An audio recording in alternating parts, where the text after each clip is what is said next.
Hi, it's Deadshot with another 3-minute camera review. Today we're looking at the Pentax.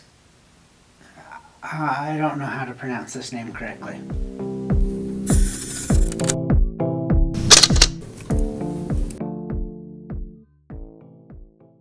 I call it the Pentax ist, and it was released in 2003. It was their last consumer grade film camera before they went digital. And there's a lot to love about this camera.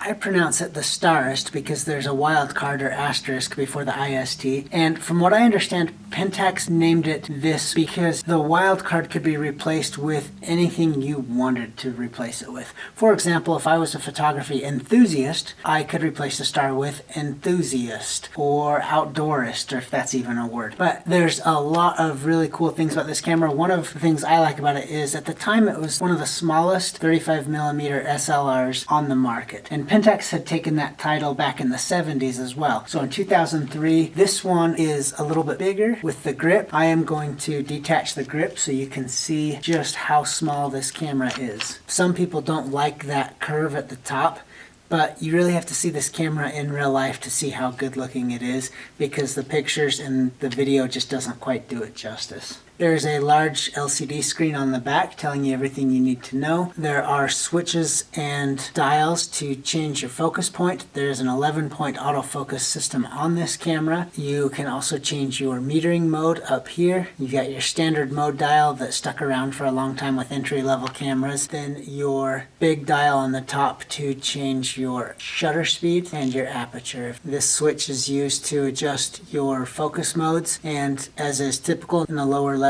corner of the mount, you can press this button to remove the lens. Rotating the power switch past to on will do your depth of field preview, as well as light up this screen with a bright yellow light so it's easy to see in the dark. The mode dial also lights up to indicate which mode you're in.